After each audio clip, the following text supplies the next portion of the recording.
Good afternoon. The following is a statement from the Office of the President-elect released the 22nd of June, 2016. The Duterte administration is committed to promoting a robust and dynamic economy with every sector contributing to its growth. Responsible mining plays a key role in the Philippines. The key word here is responsible. And the President has made his position very clear. You have to do it right. If you cannot do it right, then get out of mining. The President has also asked to apply the standards of responsible mining as practiced in developed countries such as Canada and Australia to ensure the protection of the environment. End of statement. We'll take a few questions.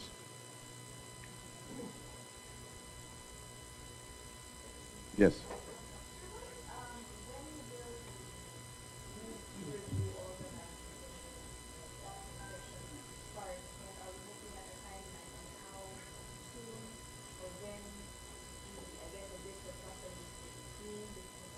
Okay.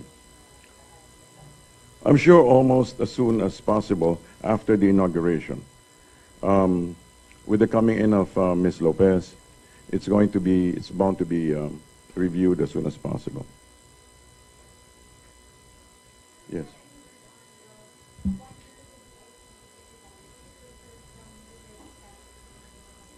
There is no definite statement regarding that.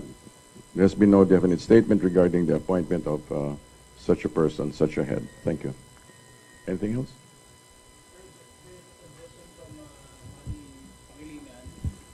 Sorry, sir. Sa araw, just like sa US, iba ang regulation agency sa geosciences and mines at sa environment. DENR should be split into two departments. That's a suggestion, sir. Split into? Two departments. And that would be geo? Well, sir, hindi naman specified. Basahin ko ulit yung text, sir, ha? There's a suggestion from MVP na just like sa US, raw, iba ang regulation agency sa geosciences and mines at environment. DENR should be split into two departments. I'm sure they will take note of that suggestion.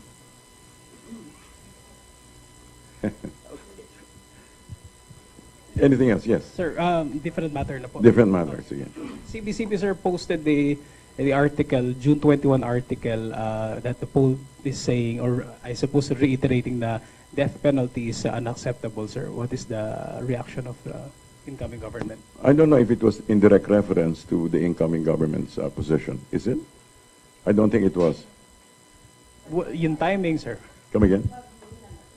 In general, okay. But in general, as you very well heard from President RRD, President Duterte, in his statement in his speech in Sarangani, he did say that his view on the death penalty is that it is a retribution. So I suppose it's very clear where he stands. That in another, also during the business forum, I think he made reference to the difference between law and order. There is a law, and it's meant to be a deterrent, but when the law is broken, then order must be imposed. That is his position. Dati na naman tayo, sir, may death penalty. Pero how do we go about it this time? Kasi Congressman Bebot Alvarez is saying that they have the numbers, 3 to 5 months yata, di ba? Kaya na doon ipasa. Pero, then again, we are predominantly Catholic. So how do we go about it, sir? I'm sure there will be a conversation regarding that. And that will have to be, in the sense that the conversation has to go through a process, but definitely there is a goal. And the goal is that not only must the law be imposed, it must also be implemented to its full powers, to its full limits. Any other questions? Yes. Mining, sir, you talked about having every sector contributing to economic growth. As far as the mining sector is concerned, is the President-elect keen on actually having this sector grow? Let's put it this way, the President... And how much does he see it contributing? Oh, a lot, okay. The President is not anti-mining. That must be made very clear. He is actually, he supports each and every venture that will contribute to the health of the Philippine economy. However, he is very clear that he needs that for whatever venture we go into, whatever enterprise we go into, it must be in a responsible manner.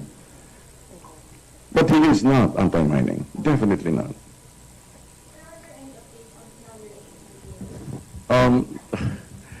Not so much the details, but I think no, not details, except that there seems to be an increase in those who have been invited. So it might be a full pack, something like. 27 yesterday. You have the number. You have the number. That's the one.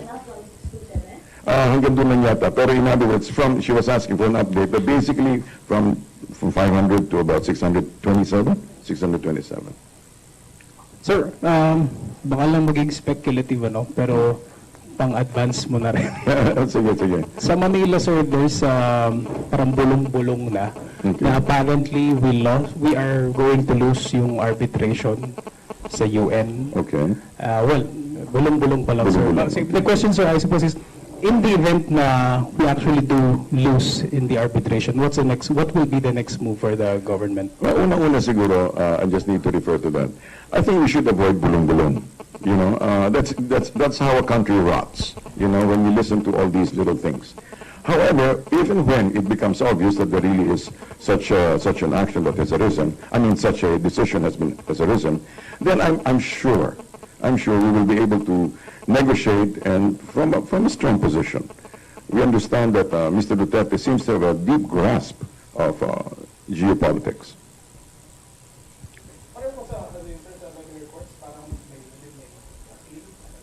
That I don't know, but I suppose they bring it to the particular court, and then but I'm sure there will be room for negotiation. But again, let me just reiterate: let us try to avoid the bulong-bulong. Okay. So it was mentioned yesterday by Secretary Raise your hand, please. Yes. Andonar Okay. that you're having a meeting kanina po, alas 9, ano na pag-usapan? Kami po, Yung sinabi ni Secretary Andonar With who? kahapon. meeting with Organizing committee with, I guess, transition. a transition committee. I think that's from his department. His overall department. Okay. I think that was based in Manila. I'm not entirely sure. Was it in Manila? All right, there you go. Right. Okay. They were finalizing plans, I think, regarding streamlining. Any other questions? Ladies, gentlemen?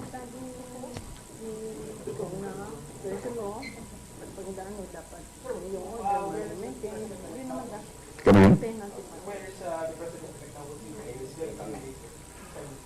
I'm sure as far as I know, he's busy preparing for the transition, not for the transition, for the incoming work. So he's basically, right now, he's still finishing up a number of things. I think I was at the PMS, I think, and they were busy tying up details. I believe so. Don't quote me on Don't quote me on that. But I believe so. The day itself or Probably either on the day or just before. I don't know.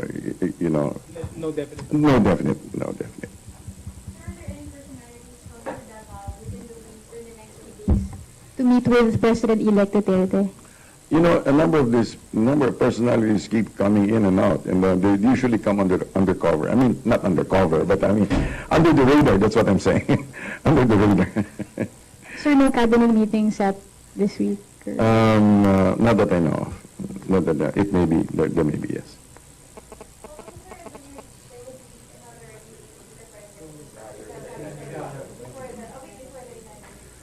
Probably so, in order to do that. But then, as far as I know, I haven't. It doesn't come my way yet.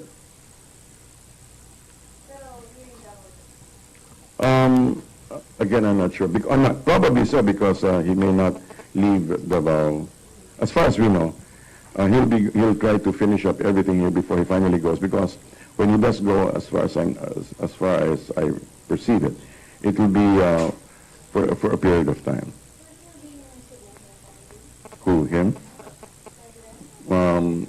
Again, I don't have news on that. Thank you. Sir, have you talked to Mayor Duterte about your protocol when he's already president and you're the spokesman? How will he relay statements to you?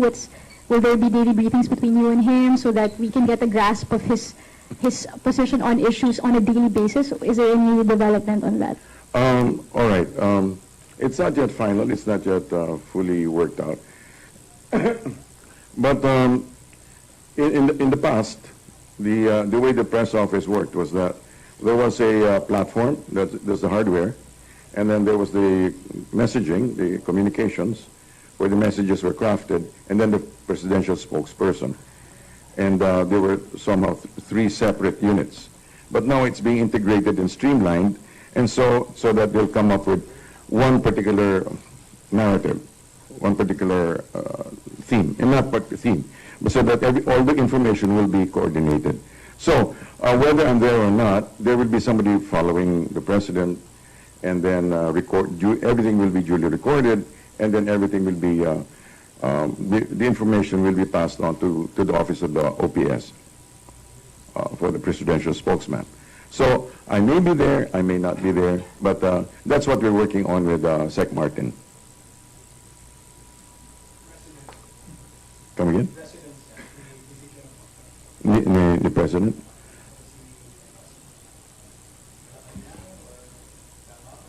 The president.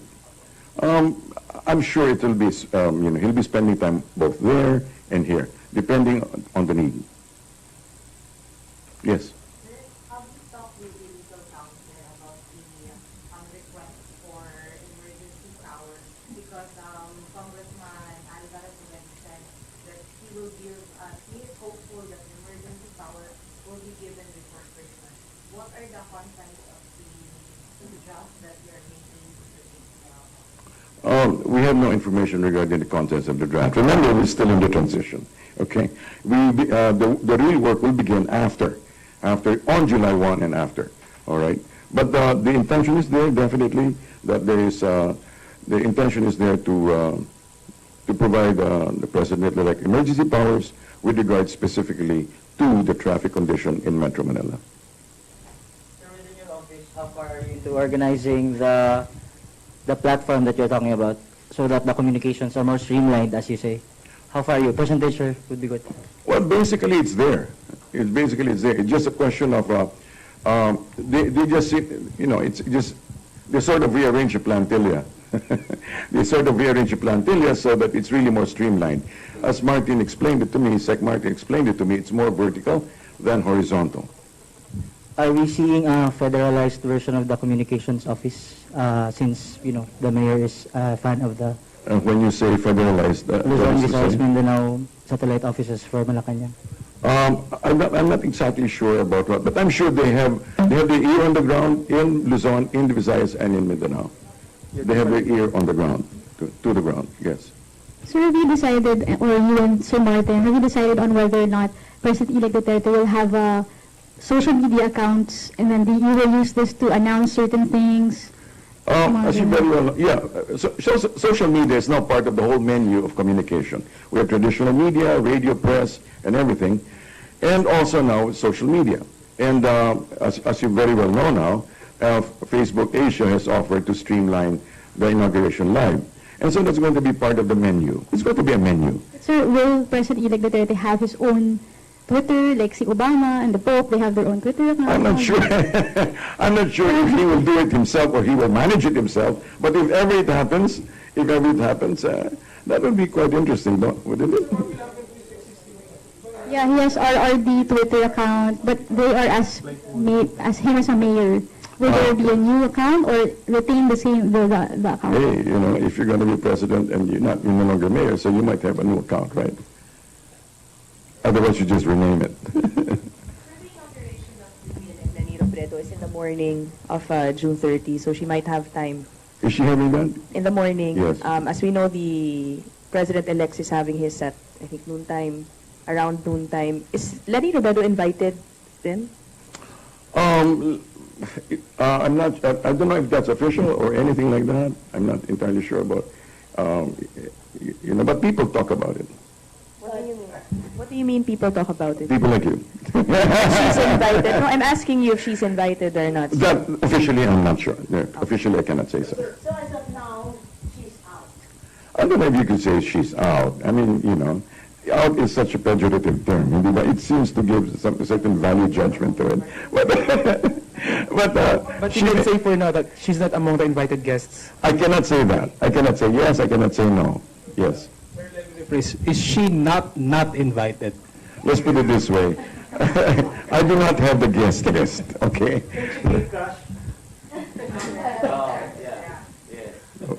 You think she will? Okay. Thank you. Next question. Last two questions. Yes. Do you have any feedback from the president-elect regarding the plan of the communist rebel that they will have a unilateral ceasefire before his inauguration, sir? I'm not entirely sure about that. I'm not entirely sure, but usually there seems to be like a courtesy ceasefire. But that's, you know, that's not official, okay? Yeah, that's not official. One last question, please.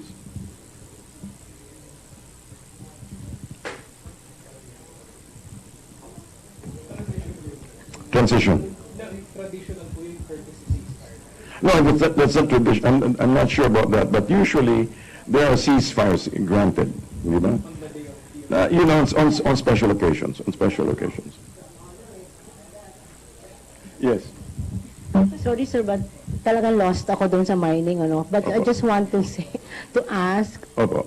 when you say responsible, ano ba talaga? Anong parameters? Anong pwedeng gawin? Anong...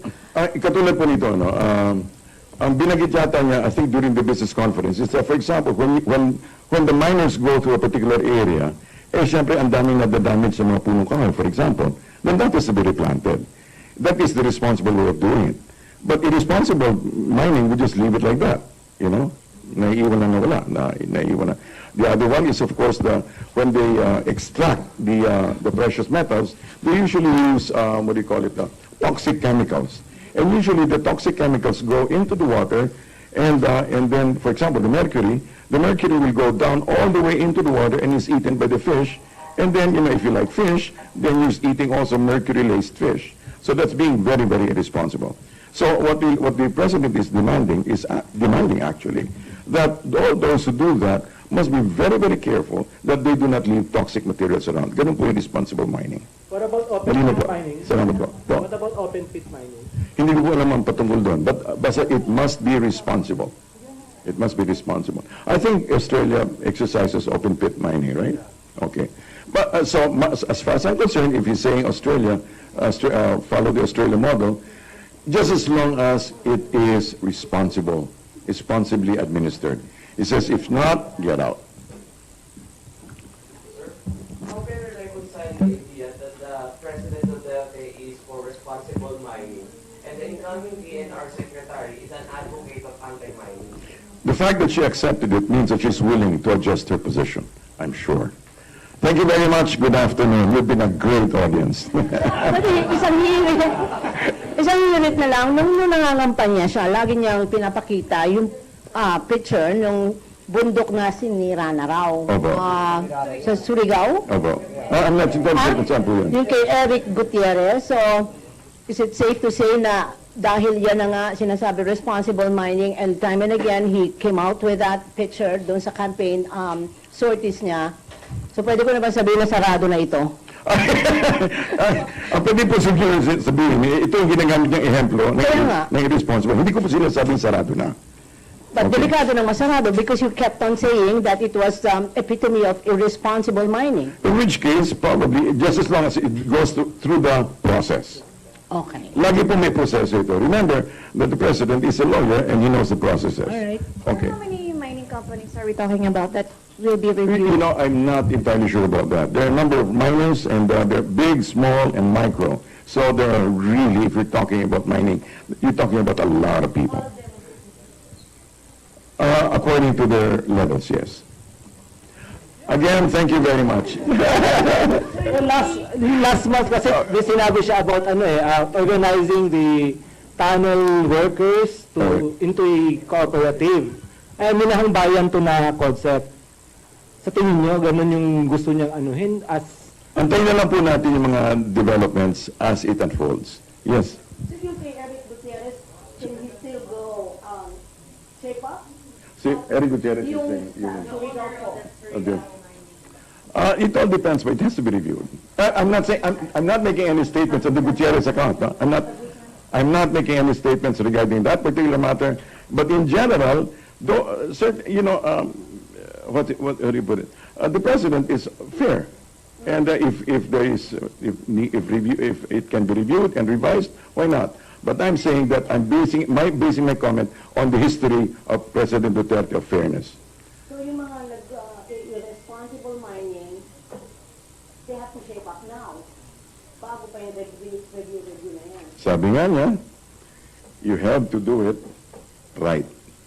And if not, get out. Get out. Maraming salamat po.